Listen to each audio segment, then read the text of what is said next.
Selanjutnya kabar menggembirakan datang dari sektor pangan. Produksi beras Indonesia tahun ini mencetak rekor tertinggi dalam 2 dekade. Tak hanya dari data resmi pemerintah, pengakuan juga datang dari lembaga internasional. Di sisi lain, komunitas adat di Kasepuhan, Cisungsang, Banten menunjukkan ketahanan pangan juga bisa dibangun dari kearifan lokal. Di tengah tekanan global terhadap pangan, Indonesia justru mencatatkan tonggak sejarah baru dalam produksi beras.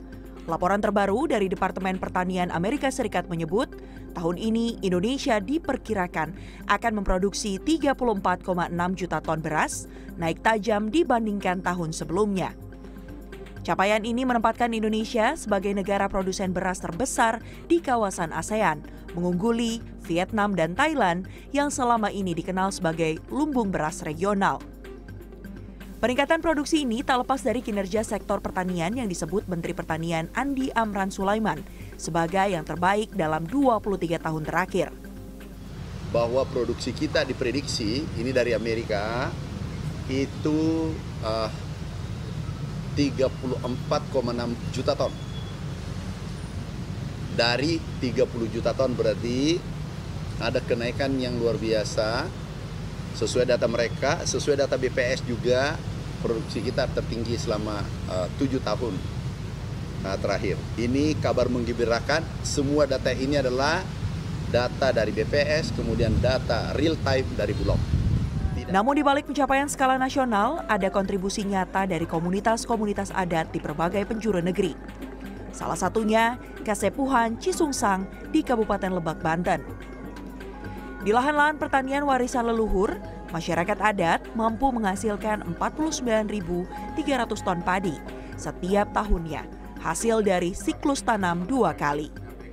Sebagai bentuk dukungan, pemerintah pusat memberikan bantuan alat dan modal pertanian sirkular yang menggabungkan pertanian, peternakan, dan konservasi alam secara terpadu. Agar kita bisa lebih cepat ya untuk menangani berbagai persoalan. Nah, khususnya adalah di bidang ketahanan pangan.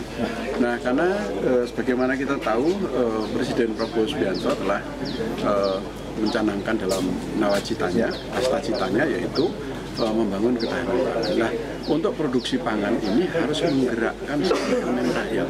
Ya, pangan tidak boleh kemudian diswastanisasi secara menyeluruh. Karena nanti kalau pangan itu ada di tangan swastanisasi, akhirnya rakyat akan membeli kan. Nah, bagaimana rakyat petani tapi nanti harus membeli pangan? Namanya bukan petani. Nah, oleh karenanya petani-petani ini harus menjadi perhatian khusus.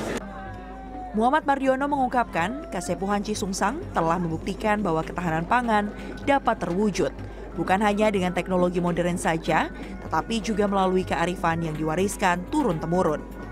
Mantan anggota Dewan Pertimbangan Presiden ini berkomitmen, pemerintah akan terus hadir bagi masyarakat adat untuk memastikan hak masyarakat adat terpenuhi.